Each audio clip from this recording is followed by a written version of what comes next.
Pebbles Kannada. Okay ಮಕ್ಕಳೇ, ನಾವು ಇವಾಗ ಕಲಿಯೋಕೆ ಹೋಗ್ತಿರೋ ವಿಷಯ ಹೂಗಳ ಬಗ್ಗೆ. ಹೂಗಳಿಗೆ ಇಂಗ್ಲೀಷಲ್ಲಿ ನಾವು ಫ್ಲವರ್ಸ್ ಅಂತ ಹೇಳ್ತೀವಿ. ಹೂಗಳಂದ್ರೆ ನಿಮಗೆಲ್ಲ ತುಂಬ ಇಷ್ಟ ಅಲ್ವಾ? ಬೇರೆಯವ್ರಿಗೆ ಬೇರೆ ಬೇರೆ ಹೂಗಳಂದ್ರೆ ಇಷ್ಟ ಇರುತ್ತೆ. ಬೇರೆ ಬೇರೆ ಹೂಗಳು ಬೇರೆ ಬೇರೆ ಬಣ್ಣದಲ್ಲಿರುತ್ತೆ. ನಾನು ನಿಮಗೆ ಒಂದೊಂದಾಗಿ ಅದು ಪಿಕ್ಚರ್ ತೋರಿಸಿ ಅದು ಯಾವ ಹೂವು ಅಂತ ಹೇಳ್ಕೊಡ್ತೀನಿ. ನೀವು ಗಮನವಿಟ್ಟು ಚೆನ್ನಾಗಿ ಕಲ್ತ್ಕೋಬೇಕು. ಓಕೆನಾ? ಓಕೆ ಮಕ್ಕಳೇ, ಮೊದಲನೇ ಹೂ ಕಮಲ. ಕಮಲ, ಕಮಲ.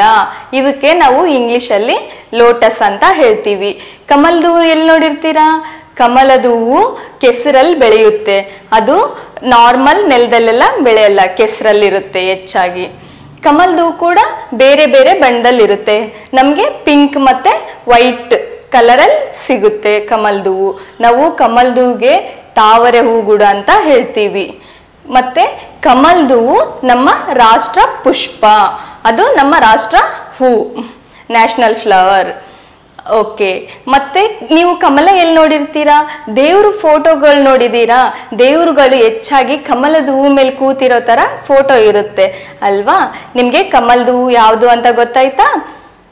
ಓಕೆ, ಮುಂದಿನ ಹೂ ಯಾವುದಂತ ನೋಡೋಣವಾ? ಓಕೆ ಮಕ್ಕಳೇ, ಇದು ಗುಲಾಬಿ. ಗುಲಾಬಿ, ಗುಲಾಬಿ. ಗುಲಾಬಿಗೆ ನಾವು ಇಂಗ್ಲಿಷಲ್ಲಿ ರೋಸ್ ಅಂತ ಹೇಳ್ತೀವಿ. ಗುಲಾಬಿ ಹೂವು ಕೂಡ ಎಲ್ಲರಿಗೂ ಇಷ್ಟ ಆಗೋವಂಥ ಹೂ. ಗುಲಾಬಿ ಹೂವು ತುಂಬ ಕಲರ್ಸಲ್ಲಿ ಇರುತ್ತೆ. ಅದು ರೆಡ್ ಕಲರಲ್ಲಿರುತ್ತೆ, ಕೆಂಪು ಕಲರು, ನೀಲಿ ಕಲರು, ಹಸಿರು ಕಲರಲ್ಲಿರುತ್ತೆ, ಬಿಳಿ ಕಲರಲ್ಲಿರುತ್ತೆ, ಪಿಂಕ್ ಕಲರಲ್ಲಿರುತ್ತೆ. ಹೀಗೆ ಹಲವಾರು ಕಲರಲ್ಲಿ ಗುಲಾಬಿ ಹೂ ಇರುತ್ತೆ. ನಮಗೆಲ್ಲ ಗುಲಾಬಿ ಹೂ ಅಂದರೆ ತುಂಬ ಇಷ್ಟ ಆಗುತ್ತೆ. ಓಕೆ, ಮುಂದಿನ ಹೂ ಯಾವುದಂತ ನೋಡೋಣವಾ? ಇದು ಮಲ್ಲಿಗೆ ಹೂ. ಮಲ್ಲಿಗೆ ಹೂಗೆ ನಾವು ಇಂಗ್ಲಿಷಲ್ಲಿ ಜಾಸ್ಮಿನ್ ಅಂತ ಹೇಳ್ತೀವಿ. ಇದು ಮಲ್ಲಿಗೆ. ಮ-ಇಲ್-ಇ-ಗೆ, ಮಲ್ಲಿಗೆ. ಓಕೆ, ಮಲ್ಲಿಗೆ ಹೂವು ಹೆಚ್ಚಾಗಿ ಬಿಳಿ ಕಲರಲ್ಲಿ ಇರುತ್ತೆ. ನಮಗೆ ಮಲ್ಲಿಗೆ ಹೂವು ಅಂದ್ರೂ ಕೂಡ ತುಂಬ ಇಷ್ಟ. ಅದು ಚಿಕ್ಕ ಚಿಕ್ಕದಾಗಿರುತ್ತೆ. ಬೇರೆ ಬೇರೆ ರೀತಿಯಲ್ಲಿ ನಮಗೆ ಮಲ್ಲಿಗೆ ಹೂವು ಸಿಗುತ್ತೆ. ದುಂಡು ಮಲ್ಲಿಗೆ, ಕಣಗ್ ಮಲ್ಲಿಗೆ ಅಂತ ಎಲ್ಲ ನಾವು ಹೇಳ್ತೀವಿ. ಓಕೆ, ಇದು ಮಲ್ಲಿಗೆ ಹೂ. ನಮಗೆ ಮಲ್ಲಿಗೆ ಹೂ ಯಾವುದಂತ ಗೊತ್ತಾಯ್ತು. ಮುಂದಿನ ಹೂ ಯಾವುದಂತ ನೋಡೋಣವಾ? ಮುಂದಿನ ಹೂ ಸೂರ್ಯಕಾಂತಿ. ಇದು ನಾವು ಇದಕ್ಕೆ ಇಂಗ್ಲಿಷಲ್ಲಿ ಸನ್ಫ್ಲವರ್ ಅಂತ ಹೇಳ್ತೀವಿ. ಸೂರ್ಯಕಾಂತಿ ಅಂತ ಹೆಸರು ಯಾಕೆ ಹೇಳ್ತೀವಿ ಗೊತ್ತಾ? ಅದು ಯಾವಾಗಲೂ ಸೂರ್ಯನ ಕಡೆ ಮುಖ ಮಾಡಿರುತ್ತೆ. ಅದೇ ಅದರದ್ದು ಮುಖ್ಯತೆ. ಇದು ಸನ್ಫ್ಲವರ್.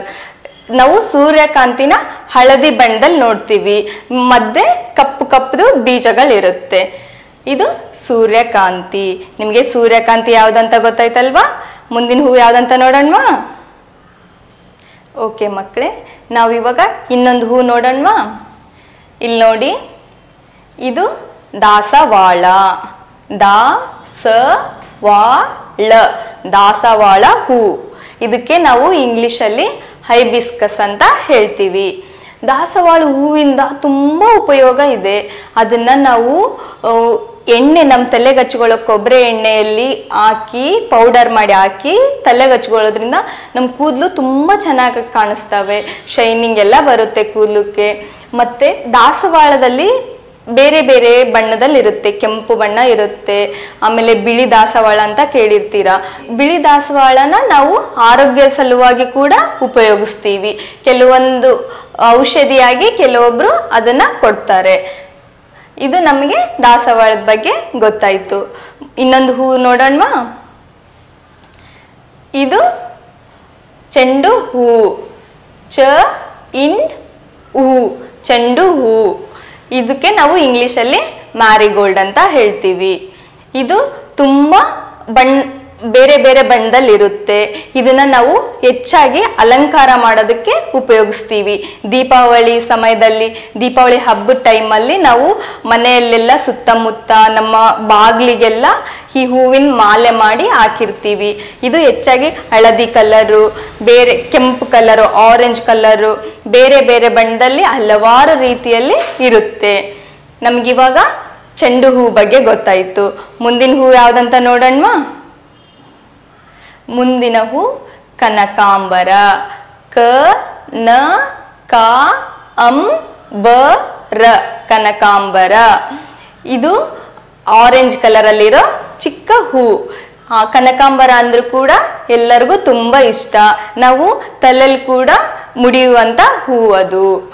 ಕನಕಾಂಬರ ನಾವು ಮನೆ ಮುಂದೆ ಗಾರ್ಡನ್ ಅಲ್ಲಿ ಕೂಡ ಬೆಳೆಸ್ತೀವಿ. ನಿಮ್ಗಿವಾಗ ಕನಕಾಂಬರ ಹೂ ಬಗ್ಗೆ ಗೊತ್ತಾಯ್ತಲ್ವಾ? ಓಕೆ ಮಕ್ಕಳೇ, ನಾವು ಇವಾಗ ತುಂಬಾ ಹೂಗಳು ಅವು ಯಾವ ಕಲರ್ ಅಲ್ಲಿ ಇರ್ತವೆ ಅಂತೆಲ್ಲ ಕಲ್ತ್ಕೊಂಡ್ವಿ. ಕಮಲ್ದು ಯಾವ್ದು, ಗುಲಾಬಿ ಹೂ ಯಾವ್ದಂತ ಗೊತ್ತಾಯ್ತು, ನಮ್ಗೆ ಚೆಂಡು ಹೂ ಬಗ್ಗೆ ಗೊತ್ತಾಯ್ತು, ಸೂರ್ಯಕಾಂತಿ, ಹೀಗೆ ಹಲವಾರು ಹೂಗಳನ್ನೆಲ್ಲ ಕಲ್ತ್ಕೊಂಡ್ವಿ ಅಲ್ವಾ ನಾವು. ಇವಾಗ ನೀವು ಚೆನ್ನಾಗಿ ಕಲ್ತಿದ್ದೀರೋ ಇಲ್ಲ ಅಂತ ನಾನು ನಿಮ್ಗೆ ಇವಾಗ ಒಂದು ಚಿಕ್ಕ ಟೆಸ್ಟ್ ಕೊಡ್ತೀನಿ. ನೀವು ಸರಿಯಾಗಿ ಉತ್ತರ ನೀಡಬೇಕು. ನಾನು ಒಂದೊಂದೇ ಪಿಕ್ಚರ್ ತೋರಿಸಿ ಅದು ಯಾವ ಹೂ ಅಂತ ಕೇಳ್ತೀನಿ, ನೀವು ಯೋಚನೆ ಮಾಡಿ ಆನ್ಸರ್ ಮಾಡಬೇಕು. ಟೆಸ್ಟಿಗೆ ರೆಡಿನಾ? ಓಕೆ, ಇಲ್ಲಿ ನೋಡಿ, ಇದು ಯಾವ ಹೂ ಅಂತ ಹೇಳಬೇಕು. ಇದು ತುಂಬ ಬಣ್ಣದಲ್ಲಿರುತ್ತೆ ಅಂತ ಹೇಳಿದ್ದೆ ನಾನು ನಿಮಗೆ.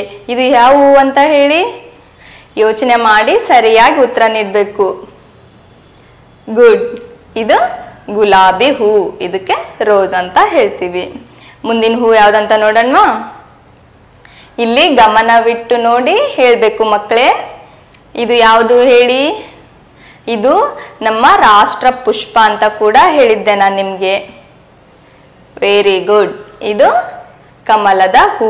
ಇದಕ್ಕೆ ತಾವರೆ, ನಾವು ಲೋಟಸ್ ಅಂತ ಕೂಡ ಹೇಳ್ತೀವಿ. ಓಕೆ, ಮುಂದಿನ ಹೂ ಯಾವ್ದಂತ ನೋಡೋಣ. ಇದು ಯಾವ ಹೂ ಅಂತ ಹೇಳಿ? ನಾವು ಹಬ್ಬದ ಟೈಮಲ್ಲಿ ಅಲಂಕಾರ ಮಾಡಕ್ಕೆ ಉಪಯೋಗಿಸ್ಕೊಂತ ಹೂ. ಇದು ಯಾವುದು? ವೆರಿ ಗುಡ್, ಇದು ಚೆಂಡು ಹೂ. ಓಕೆ, ಮುಂದಿನ ಹೂ ನೋಡೋಣ.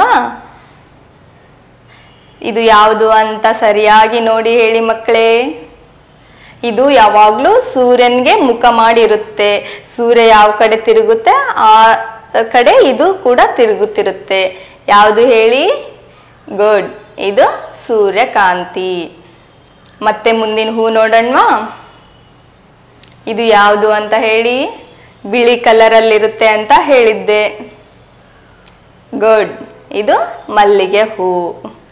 ಮುಂದೆ ಬೇರೆ ಹೂ ನೋಡೋಣ. ಇದು ಆರೆಂಜ್ ಕಲರ್ ಹೂ ಅಂತ ಹೇಳಿದ್ದೆ.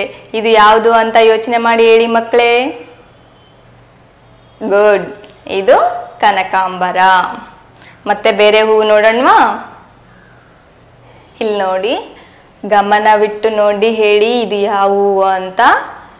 ಇದನ್ನ ಆರೋಗ್ಯಕ್ಕೋಸ್ಕರ ಕೂಡ ಉಪಯೋಗಿಸ್ತಾರೆ ಅಂತ ನಾನು ಹೇಳಿದ್ದೆ. ಇದು ಯಾವುದು ಅಂತ ಹೇಳಿ? ಗುಡ್, ಇದು ದಾಸವಾಳ, ಐಬಿಸ್ಕಸ್.